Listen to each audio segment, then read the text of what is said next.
Hello guys! Welcome back sa aking channel, and again, this is Zia. So today, very serious at very important ang topic natin, no? Pag-uusapan natin ang mga top 15 na namamahiya na loan apps, hindi maganda magpautang ngayong 2026. So ayan, ito sa mga Reddit users, online forums, at real borrower experience based nga sa research na ginawa natin. Pero disclaimer ha, hindi ito paninira. This is educational content para maiwasan ninyo ang stress, harassment at rayuma na nararanasan ng mga maraming borrowers. Isang malaking common pattern kasi na lumalabas sa halos lahat ng apps na ito, sa first loan ay 7 to 14 days lang ang loan terms, hindi 1 month, hindi 3 months. Okay? 1 linggo hanggang 2 linggo lang, at dito nagsisimula talaga ang problema. So guys, sana pakinggan nyo ito ng mabuti, no? Kasi karamihan sa mga loan apps na babanggitin ko ay meron itong short-term loan, 7 to 14 days only sa first loan. May upfront fees, mabilis mag-approve, pero mabilis din maningil kapag na-late ka kahit 1 day. So dito na pumapasok ang una, sunod-sunod na tawag, may mga must text messages, at minsan pananakot, minsan panghihiya. Kaya kung ikaw ay maglo-loan talaga, mga ka-Instar Review ha, kailangang sigurado kaya mong bayaran within 7 to 14 days lang. So ito na nga yung top 15 na namamahiyan ng loan apps 2026 or hindi magandang utangan ngayong 2026. Number 1, syempre andyan pa rin yung pera mo. So meron itong typical first loan terms na 7 to 14 days only sa first time users.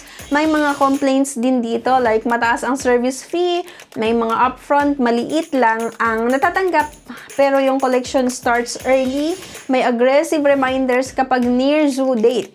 And reality check lang tayo ha, akala ng iba monthly ito, pero hindi. Sa first loan ay short term lang talaga. Number 2, yung Peso House.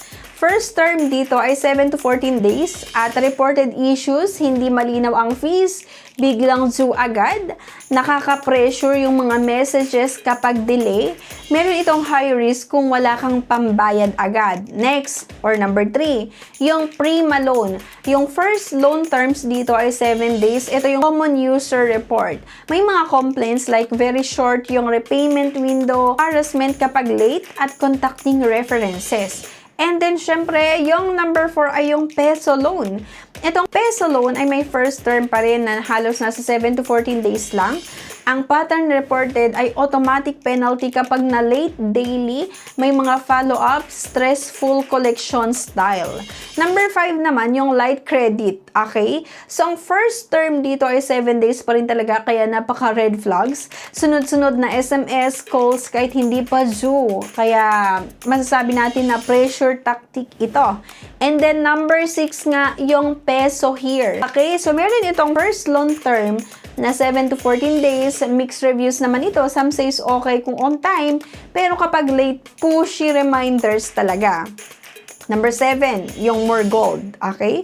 First loan term, 7 days. Ayon sa mga iba't ibang user feedback, meron itong mga short terms, big penalties, napaka-stressful experiences. Okay? Number 8 natin dito ay yung Bene loan. Diba? First loan terms ay 7 to 14 days or halos 7 days lang, at may mga complaints like high deductions at very short yung due date. May mga aggressive follow-ups din. And then, syempre, hindi nagpapahuli yung pautang peso. Meron itong first loan term nga na 7 days only. So, major red flags dito. Not clearly SEC registered and harassment, yung mga complaints, contacts, access. Okay? Number 10, yung Supreme Money Loan. First loan term dito ay 7 days or 7 to 14 days ha, and reported behavior, immediate reminders, yung mga pressure messages, at napaka-stressful na collections. Then, number 11 natin, mga ka-Instar Review, itong Take Cash. Hindi rin nagpapahuli nga itong Take Cash. 7 days issues, napaka-short-term repayment nga, repeated calls, at no flexibility. Then, number 12, yung Mega Peso. First loan ay 7 to 14 days. Ayon sa mga user experience, panic-inducing reminders, calls before due date, at yung mga matataas na charges, yung mga penalty fees. Number 13, yung Yaman Loan Now, di ba? First loan term, 7 days. May mga complaints na very short terms nga lang ito. Fast escalation at high stress. Then, number 14, yung fresh loan. Meron itong first loan term, 7 to 14 days pa rin. Pattern, fresh, name but all tactics, quick approval pero quick harassment kapag late ka magbayad. At number 15 natin yung capit cash. First term, 7 days pa rin. User reports, pushy collection, yung mga privacy concerns at no grace period. So, why 7 to 14 days loans are dangerous mga ka-interview? So, guys, let's be honest kasi, yung 7 to 14 days loan terms, high pressure. Bakit? Kaka-receive mo pa lang ng pera, wala ka pang sweldo, tapos due mo agad, di ba? 7 to 14 days lang na terms yung in-offer. Kaya nga, maraming borrowers ang una napipilitan na mag-loan ulit sa iba. Kaya nga, nababaon sa cycle, nakakaranas ng harassment. So, ito mga ka-interview, safety tips muna tayo before you borrow. Ang una, i-check mo kung SEC registered. Pangalawa, tignan ang loan terms, hindi lang ang loan amount. Then next, kung 7 to 14 days lang, think twice or pag-isipan mong mabuti bago umutang. And next, never allow access to contacts. Okay? And then, report harassment to NPC and SEC. So guys, quick cash is not always safe cash ha. So marami sa mga apps na ito ang mabilis magbigay pero mas mabilis maningil at 7 to 14 days lang talaga ang first loan. Kaya nga sana makatulong yung video na ito sa inyo para mag-isip muna ng malalim. Pag-isipan nyo ng mabuti kung utangan nyo ba yung mga loan apps. So ito nga, yung para sa akin, top 15 na loan apps na hindi magandang utangan ngayong 2026. Kung ayaw nyo na tuloy-tuloy pa rin yung stress nyo sa iba't ibang mga loan apps na naranasan nyo noong 2025 at mararanasan nyo na naman ngayong 2026. So, stop na kayo na umutang sa mga loan apps na ito. Okay, so sa mga next video, i-share ko pa sa inyo yung ibang mga loan apps. Mag-research pa tayo sa mga bagong loan app ngayong 2026 na hindi magandang utangan. So, sana talaga hindi nyo i-consider utangan yung mga loan apps na hindi maganda magpautang.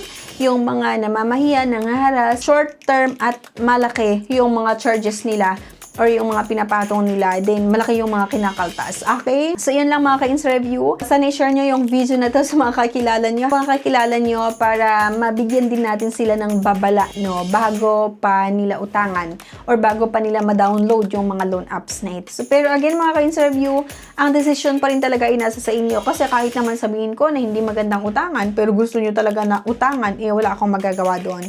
Pero please lang, as much as possible, gawin natin yung ating makakaya na hindi na utang sa iba't ibang mga loan apps. So, ako personally kasi may mga utang naman ako or may utang naman ako, pero sa mga legit talaga like sa mga bank loans, ayan, and sa iba, hindi lang sa mga loan apps na may 7 to 14 days ang terms. Okay? So, yan lang. Thank you for watching. Please don't forget to like, share, and subscribe. At huwag nyo rin kalimutan na i-click yung bell icon dyan sa baba para maging updated kayo sa mga susunod na videos, yung mga legit nga at hindi legit na ipapalabas natin or share natin dito nga sa aking channel. Again, thank you for watching and see you sa aking next video. Bye!